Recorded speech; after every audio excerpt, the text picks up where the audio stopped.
એવા ભાઈ શ્રી જિગ્નેશભાઈ મેવાણીને વિનંતી કે તેઓ આપણી આક્રોશ યાત્રાને સંબોધે. જિગ્નેશભાઈને એકવાર જોરદાર તાલીઓથી વધાવી લ્યો. ભલે કે હું બોલું પછી તું બોલજે, પણ આજે ધારાસભ્ય છે અને 100% ગુજરાતનો અવાજ બનીને આપણી વચ્ચે ઉપસ્થિત થયા છે. એકવાર જિગ્નેશભાઈનું જોરદાર તાલીઓ સાથે વધાવો. નારો જરા પાવરથી બોલજો, મને મજા આવે. જરા 5 મિનિટ. જય જવાન, જય જવાન. ખેડૂતોના દેવા માફ કરો, ભાજપ સાફ કરો. આજી તાકાત ખૂટે છે. ખેડૂતોના દેવા માફ કરો, નહીં તો ભાજપ સાફ કરો. ખેડૂતોના દેવા માફ કરો, નહીં તો ભાજપ સાફ કરો.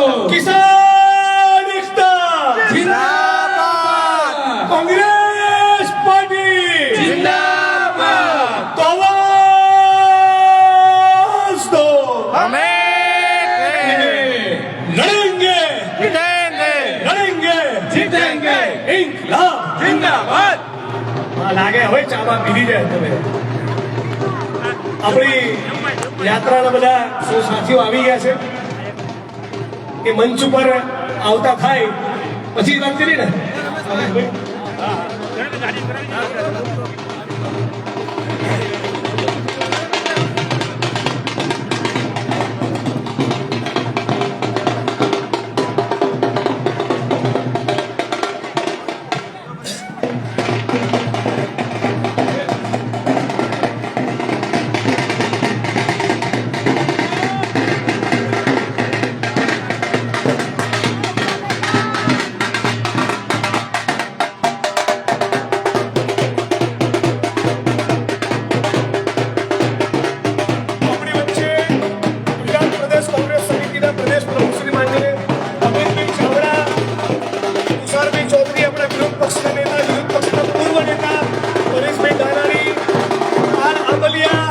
કિસાન આગેવાન વિક્રમભાઈ માડમ, લાલજીભાઈ દેસાઈ જેના નેતૃત્વમાં આગેવાનીમાં આખી આક્રોશ રેલી યોજાઈ. પૂંજાભાઈ વંશ, લલિતભાઈ વસોયા, સાથી જીવનભાઈ, બધા મિત્રો માટે જબરદસ્ત તાળીઓનો આવકાર થઈ જાય.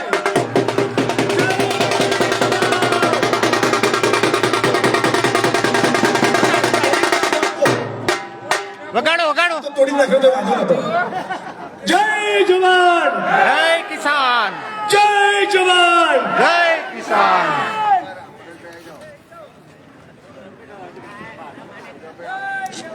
जय किसान।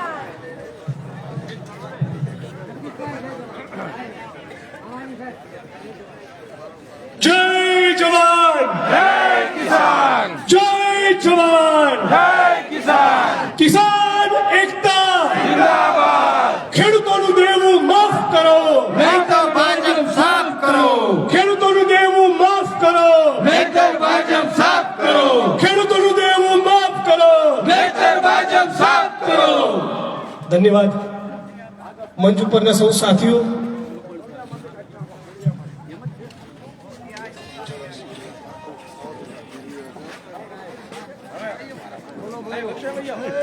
થવા દો હવે.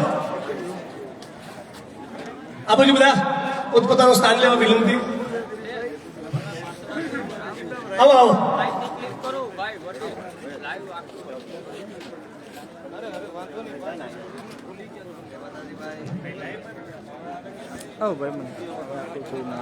ગુજરાત કોંગ્રેસ પ્રદેશ સમિતિના નેતૃત્વમાં ગુજરાતના ખેડૂતોના સાચા હમદર્દ બની ગુજરાતના એક એક ખેડૂતને ન્યાય મળે. કમોસમી વરસાદના કારણે અતિ આર્થિક ભીંસમાં મુકાયેલો ગુજરાતનો ખેડૂત જે વધુ પાયમાલ બન્યો, વધુ કંગાળ બન્યો, અને છતાં ગુજરાતના મુખ્યમંત્રી ભૂપેન્દ્રભાઈ પટેલની સરકારે પેકેજ અને વળતરના નામે ફક્ત 10,000 કરોડનું એક પડીકું પકડાવ્યું.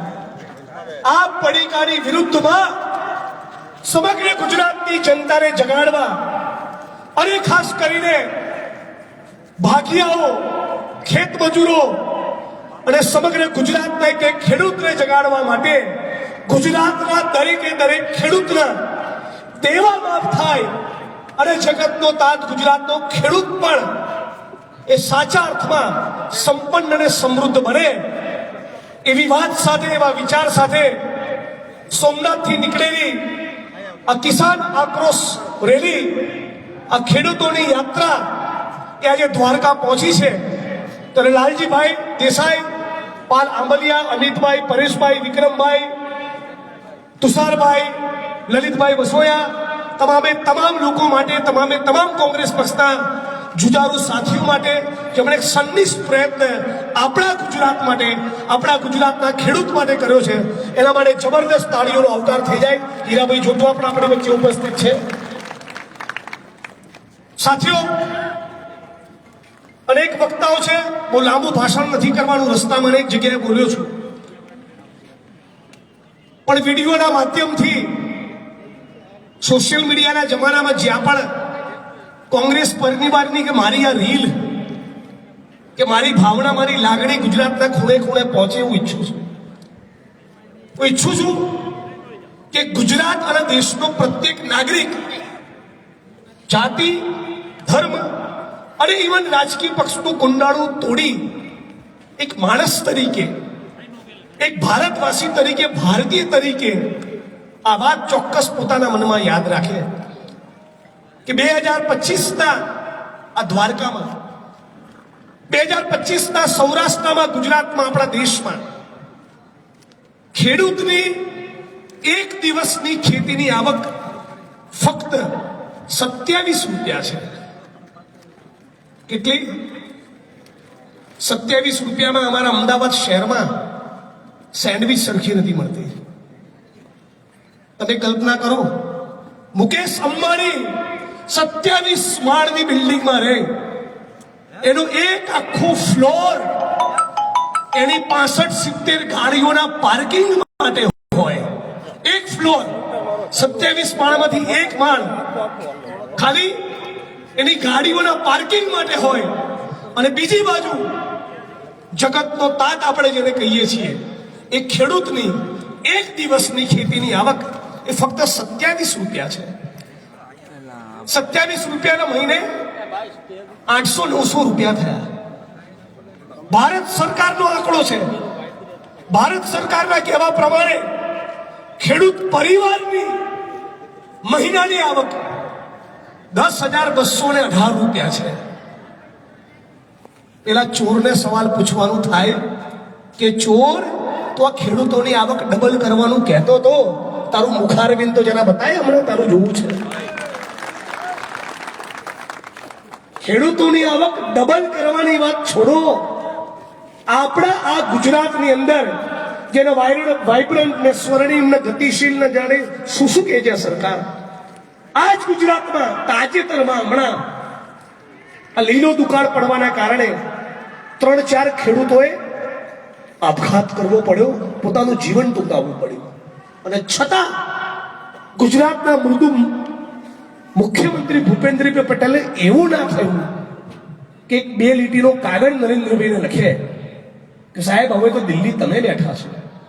જ્યારે ગુજરાતના મુખ્યમંત્રી હતા ત્યારે બહુ ડંફાસો ઠોકતા હતા કે કેન્દ્રનો ગુજરાતને અન્યાય, કેન્દ્રનો ગુજરાતના ખેડૂતોને અન્યાય. તમે આપો ને 50,000 કરોડનું પેકેજ, કેમ નથી આપતા? અદાણીના, અંબાણીના, ટાટાના, બિરલાના મોટા મોટા ધનના શેઠો, પૂંજીપતિઓ, ઉદ્યોગપતિઓના 20 થી 25 લાખ કરોડ માફ કરી દીધા. અમારી બહેનો સાંભળો છો ને, 25 કરોડ માફ નહીં કર્યા, 250 કરોડ નહીં, 2500 કરોડ નહીં, 25,000 કરોડ નહીં, 2.5 લાખ કરોડ નહીં, 25 લાખ કરોડ એ લોકોના દેવા માફ કર્યા જે પહેલેથી કરોડપતિ, અરબપતિ અને ખરબપતિ છે, પણ ખેડૂતના દેવા માફ નથી કરતા. માં કસમ, હમણાં તળિયા તોડી નાખવા જોઈએ.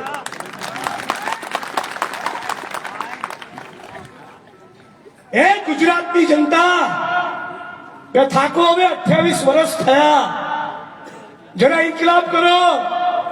મારા ગુજરાતના શ્રમજીવીઓ, મારા ગુજરાતના પશુપાલકો, મારા ગુજરાતના ખેત મજૂરો, ખેડૂતો, દુકાનદારો, વેપારીઓ, ફિક્સ પગાર આઉટસોર્સિંગ કોન્ટ્રાક્ટના કર્મચારીઓ, જાગો અને કહો કે આ ગુજરાત અમારું છે, તમારા બાપની પેઢી નથી. બહુ તાગડ ધીરના તમે કર્યા ગુજરાતમાં, અમે નહીં ચલાવીએ. એ વાતનું ગુજરાતની જનતા એલાન કરવાની જરૂર છે. ખુખારીને બોલો, 28 વર્ષમાં અમને બહુ તાનાશાહી જોઈ, બહુ દાદાગીરી જોઈ. બંધ બારણે ચા કોફી પીવા બેઠા હોય તો ભારતીય જનતા પાર્ટીના આગેવાનો, નેતાઓ પણ કહે છે કે જિગ્નેશભાઈ અમારી બકરી ડબ્બામાં છે, અમારાય બોલાતું નથી. એવી તાનાશાહી છે. આ દાદાગીરીને કોણ તોડી શકે? એ જ તોડી શકે જે 45 ડિગ્રીની કાળઝાળ ગરમીમાં ફેક્ટરીમાં કે ખેતરમાં પોતાનો પરસેવો પાડતો હોય. એ ખેડૂત, એ મજદૂર, એ શ્રમજીવી, એ ભાગ્યો, એ ખેત મજૂર, એ જ આ લોકોનો કમળું ઉખાડીને ફેંકી શકે. હું મંચ ઉપર હમણાં મિત્ર સાથે વાત કરતો હતો કે તકલીફ શું થાય છે. આપણે બધા જાણીએ છીએ કે ગુજરાતમાં 2 લાખ કરોડનું ડ્રગ્સ આવ્યું. આપણે બધા જાણીએ છીએ કે સોમનાથ અને અંબાજી અને દ્વારકાના મંદિરના 2 કિલોમીટર 3 કિલોમીટરની ત્રિજ્યામાં બી દારૂ જુગારના અડ્ડા ચાલે છે. આપણે બધા જાણીએ છીએ કે ગુજરાતમાં માસૂમ 5-7-10 વર્ષની દીકરીઓ પર બળાત્કાર થાય છે. ફિક્સ પગાર આઉટસોર્સિંગ કોન્ટ્રાક્ટના કર્મચારીઓનું ભયંકર શોષણ થાય છે. આ બધું જ જાણીએ છીએ. પણ છેલ્લે વાત આવે છે, ચૂંટણી આવે ત્યારે ખેડૂત નથી રહેતા. આપણે થઈ જઈએ છીએ આહિર, આપણે થઈ જઈએ દલિત, આપણે થઈ જઈએ કડવાને લેવા, આપણે થઈ જઈએ કોળી પટેલ, આપણે થઈ જઈએ રબારી. આપણે આજે સંકલ્પ કરો આજની દ્વારકાની ધરતી પરથી કે આજથી અમે ફક્ત ભારતવાસી. આવો સંકલ્પ આ 70 વર્ષમાં જો કરી લીધો હોત તો કદાચ ડોક્ટર બાબા સાહેબ આંબેડકર, શહીદ આઝમ ભગતસિંહ અને સરદાર વલ્લભભાઈ પટેલના સપનાનું ગુજરાત બન્યું હોત. આ સંકલ્પ આજે કરીને જે છૂટા પડીએ તો મને લાગે છે કે આપણી આ મહેનત એ કંઈક લેખે લાગે. જો ચૂંટણી વખતે લાલજીભાઈ દેસાઈ અને હવે આહિર સમાજમાંથી ટિકિટ આપી એટલે આહિર સમાજની બહેનોએ ભૂલી જવાનું કે 400 નો બાટલો 1100 માં મળે છે. ના, અમારો તો અમારો આહિર જોઈ એટલે દબાવે બટણ ત્યાં, અને પછી 5 વર્ષ 1100 માં બાટલો લે. સાચી ખોટું? તો તમારી જ કોમમાં પેદા થયો છે, તમારી જ જ્ઞાતિમાં પેદા થયો છે, તમારા જ ધર્મમાં પેદા થયેલો છે, એના કારણે તમારું કામ કરશે. આ વાત તો ભૂલી જ જજો. એ બંધારણમાં જો માનતો હશે, એ કોંગ્રેસ પક્ષની જેમ દલિતો, આદિવાસી, ઓબીસી અને જનરલ કાસ્ટ સર્વ સમાજના લોકોને સાથે લઈને ચાલવાની એની ભાવના છે તો તમારા માટે લડતો છે.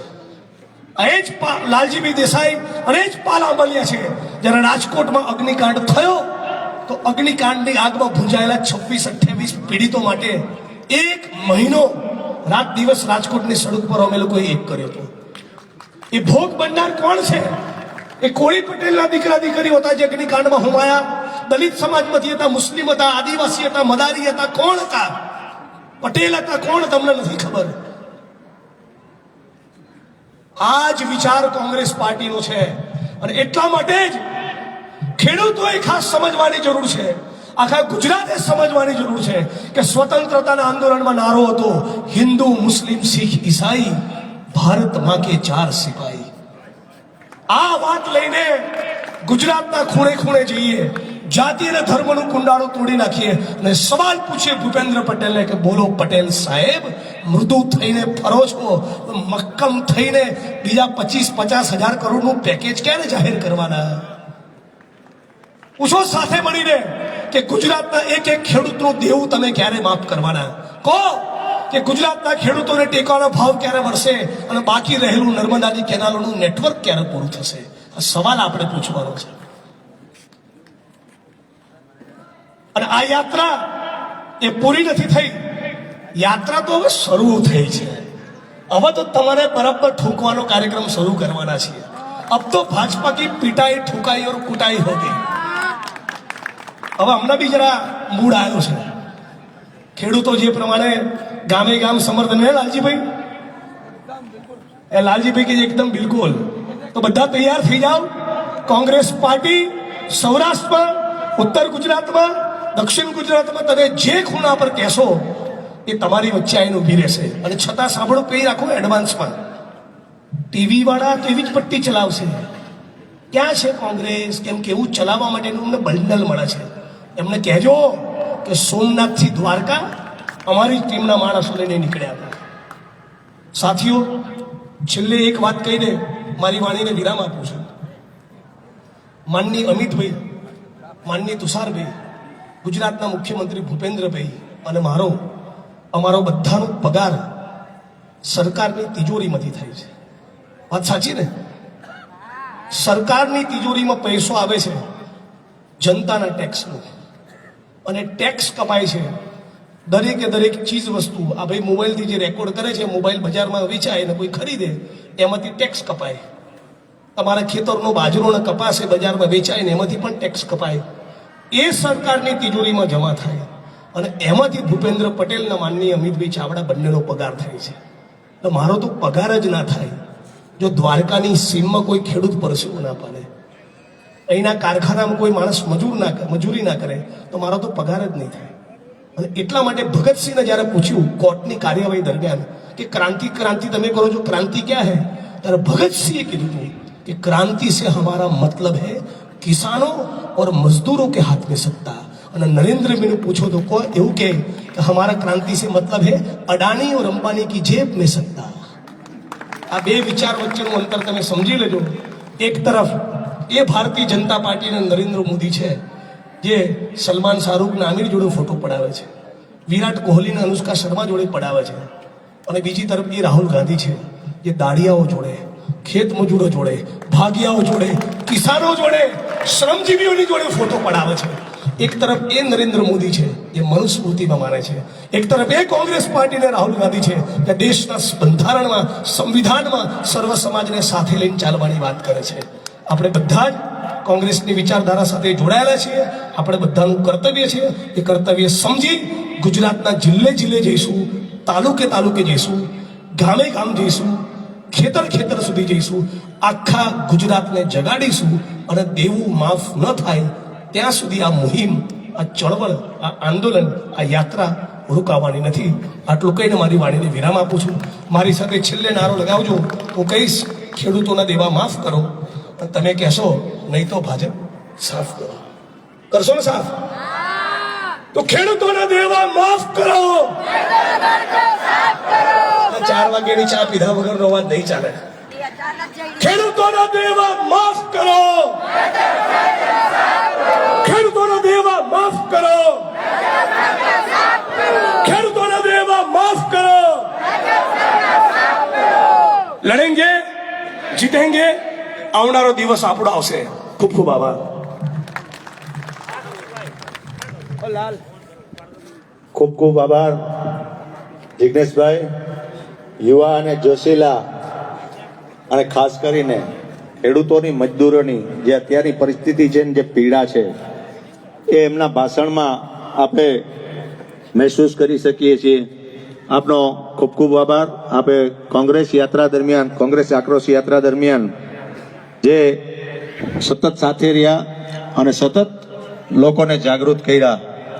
હું હવે પછી આપણા બીજા એક એવા વક્તા ભાઈ શ્રી હીરાભાઈ જોટવા જેઓ જુનાગઢથી આવ્યા છે, તેમને વિનંતી કરું કે તેઓ ખેડૂત આક્રોશ યાત્રાને સંબોધે.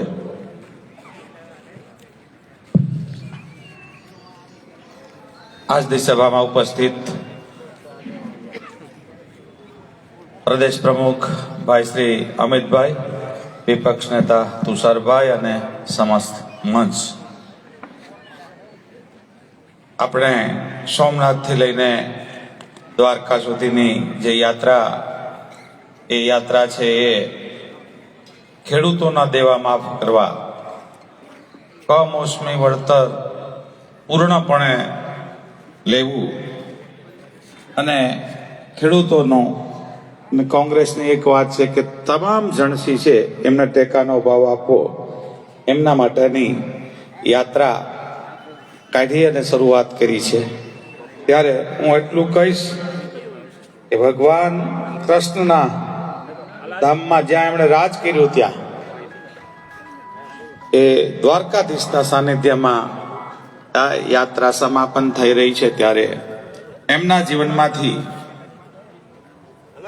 આપણને જે લેવા જેવી વાત છે લોકશાહીમાં, કે ભગવાન કૃષ્ણ પણ એ વખતના રાજસત્તા ને યાતના અને પીડામાંથી, એમના મા બાપ જેલમાં હતા અને એ યાતના અને પીડામાં કૃષ્ણ ભગવાનનો જન્મ થાય છે. જેલમાં જેનો જન્મ થાય એ પણ એક ગોવાળીઓ થઈને ગાય ચારતો હોય, ત્યારે કથાકાર વર્ણનતા હોય કે દૂધ માખણ કાનો છોરતો, અથવા જે મૈયારાણ દૂધ લઈને મથુરામાં જાતી ત્યારે એમના મટકા ફોડી નાખતા. ખરેખર ઇતિહાસ તપાસો તો એ વખતે પણ કચ્છ રાજાએ પહેલી વખત દૂધ અને દહીં ઉપર ટેક્સ નાખ્યો હતો, એટલે કે જીએસટી. એટલે કૃષ્ણ એક ક્રાંતિકારી માણસ હતા. એમણે ગોવાળિયાઓની એક ગોવાળ મંડળની રચના કરી, અને ગોવાળિયાઓ જો દરેક ઘરમાંથી આવે તો જ દૂધ દહીં એનો વેચવા જાતી હોય ને રોકી શકાય. અને એટલે જ એ જ્યારે મથુરામાં દૂધ દહીં વેચવા જતા તો એમના મટકા ફોડી નાખતા, અને દૂધ દહીં છે મથુરાની નગરી સુધી ક્યારેય પહોંચવા ન દીધું. એવો ક્રાંતિવીર કૃષ્ણએ આપણને રાજ સત્તા સામે વિરોધ કેમ કરવો એ શીખવાડ્યું છે, અને એના સાનિધ્યમાં છે. અમને તો ગૌરવ છે કે અમે એના સીધી લીટીના વારસદાર. અને એ કેટલી વખત જેલમાં નાખે, કાઢે, 6 મહિના રાખે, લાઈફ ટાઈમ રાખે, કોઈ ફેર નથી પડતો. પણ ભારતીય જનતા પાર્ટી હંમેશને માટે યા તો જેલમાં આવો યા તો ભાજપમાં આવો. અને આમના માટે એમની પાસે ઘણા બધા કિમિયાઓ છે, અને ઘણા બધા મિત્રો આ કારણે જતા પણ રહ્યા છે. બધાય તો જીલતા પણ નથી, એટલે થયું પણ એવું. પણ મને એમ લાગે છે કે હવે બધા ક્રાંતિવીર છે. એમને જેલમાં લઈ જાય ન લઈ જાય કોઈ ફરક નથી પડતો, પણ આ સરકારને સુપડા સાફ કરીને રહેવાનો ખેડૂતોનો જે આક્રોશ છે, ખેડૂતોનો જે સૂત્ર છે કે દેવું માફ બાકી ભાજપ સાફ, એમાં આપણે બધાએ આજથી તાકાતથી વળગીએ કે ભાજપને સાફ કરવા સિવાય છૂટકો છે જ નહીં. એ વખતે હું આપને ખાલી એક દાખલો આપવા માંગુ છું કે બમણા દૂધના ભાવની વાત કરે છે.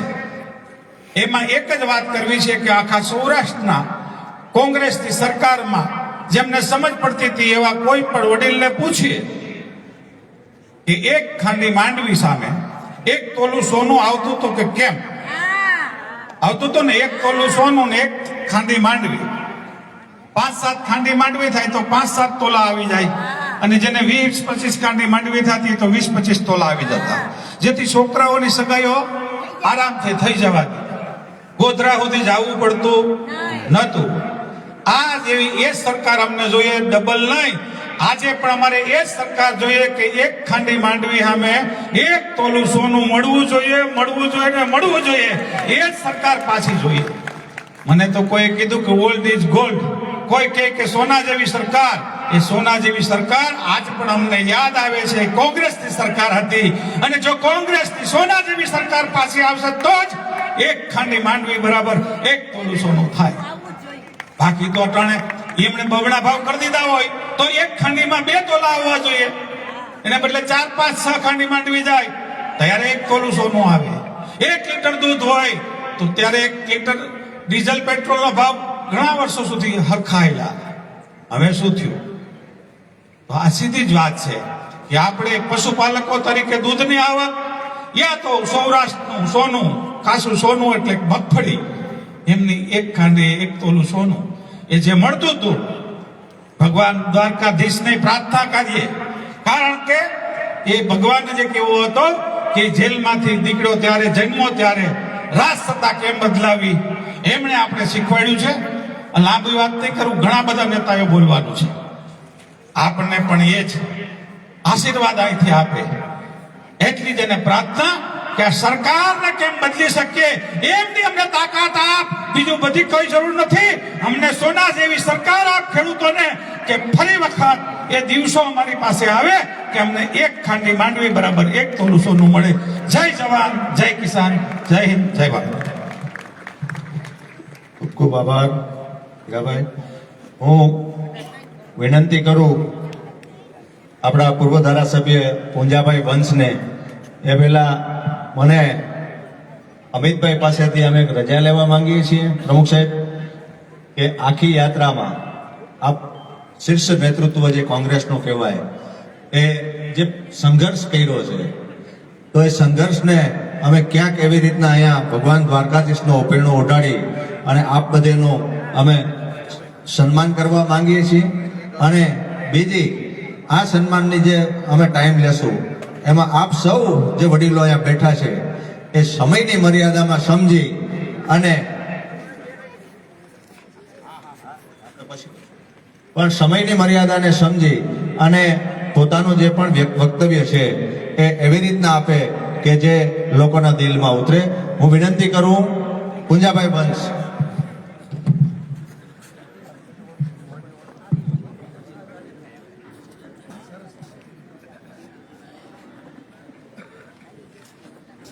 કિસાન આક્રોશ યાત્રા સોમનાથથી શરૂ થયેલી યાત્રા આજ દ્વારકાધીશના શરણોમાં ગુજરાત પ્રદેશ કોંગ્રેસ સમિતિ સમાપન કરવા જઈ રહી છે. ત્યારે સભામાં ઉપસ્થિત મંચસ્થ ગુજરાત કોંગ્રેસનું શીર્ષ નેતૃત્વ, ઉપસ્થિત સારાય સૌરાષ્ટ્રના તમામ જિલ્લામાંથી આવેલા